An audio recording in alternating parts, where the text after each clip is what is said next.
What's up guys, Mike Piwowar here.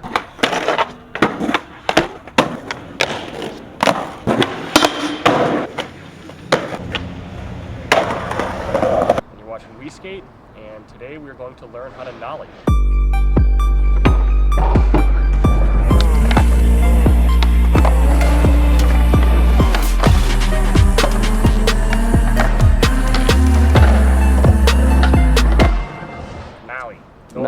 Nollie? How do you say it? Depends on where you're from. In Chicago we say Nollie. In Chicago? In California we say Nollie. I got roasted for that one time. For saying Nollie? For saying Nollie. Some people might say a nollie is easier than a switch ollie. Some people might say a switch ollie is easier than a nollie. It just depends on the person.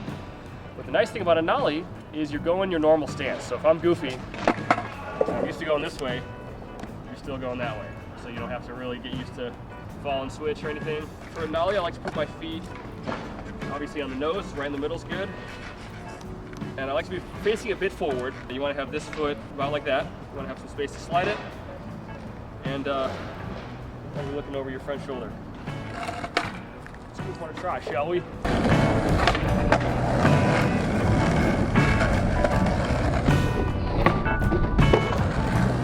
want to be looking forward. And you want to pop it as hard as you can.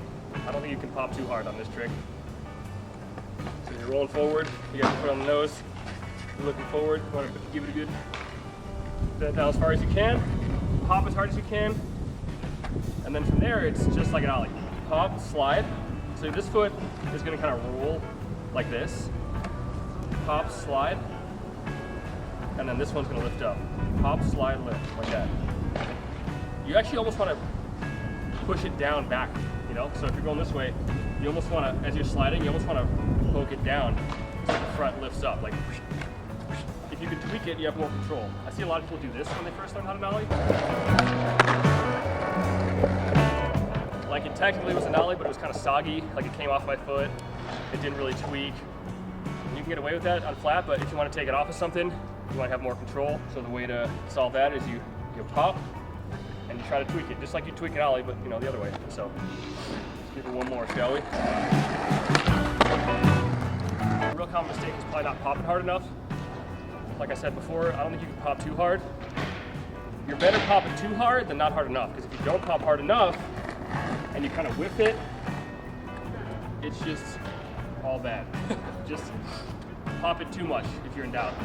And the other common mistake I would say is actually popping too late, and I'm saying this like, I mean like when you're going off and stuff. So if you're just doing it on flat, it doesn't really matter, but if you're going off stairs or something like that, I think one thing about nollies is you have to pop sooner.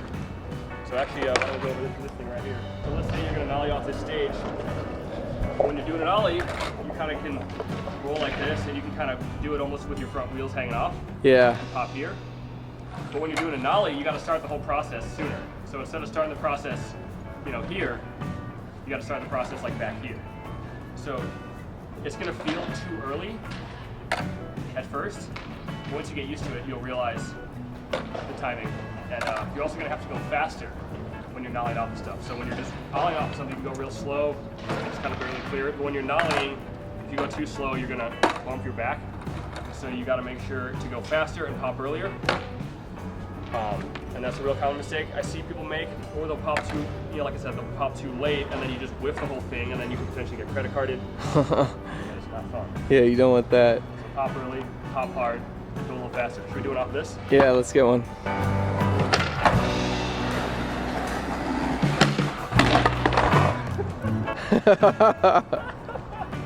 That was a prime example of what not to do. Yeah, at least I popped on time. I just like it fell off my feet. I guess on that one where I fell, I didn't pop hard enough, and the whole thing kind of like got too loose. Like I popped, and then it kind of just fell. So you gotta like really pop it up to make sure that like it doesn't fall before you do, you know? Because it fell too loose, and then it started falling primo, and then it's all bad. So, you didn't see that. All right, let's try this.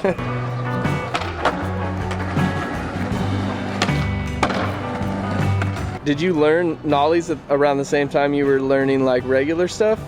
Or did it come way later? I think nollie came a bit later. I started skating at about 10 years old. I didn't really skate a whole lot of nollie or switch until I was about probably 14 or so. I really started when I was 16. But I think I started dabbling when I was around 14. I remember when I was first starting, I didn't really see any point of skating nollie or switch because I was like, I'm just gonna learn all the same shit over again. But it really is beneficial, helps you stay more balanced, and it's just, you get more points for nollie and switch. I probably didn't start skating nollie and stuff until I was like around 14, yeah, but you can start whatever, you know. Did you learn rolling, or did you practice like on carpet or like grass or something first? I mean, if you're not rolling, it's arguably not even nollie, you know? It's like switch.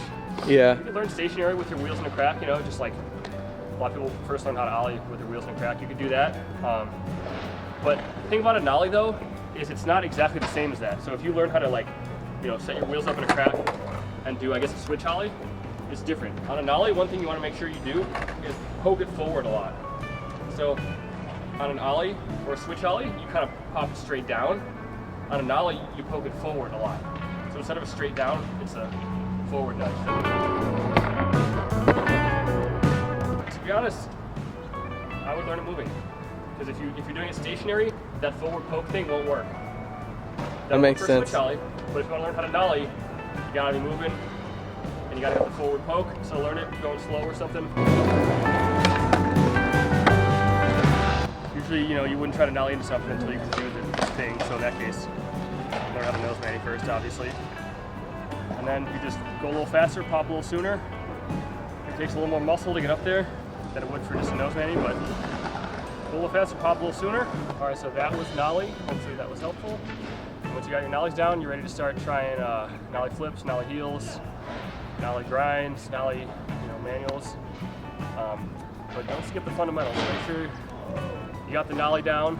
It's going to help you in the long run. Although it's tempting to skip it. Gotta respect the fundamentals.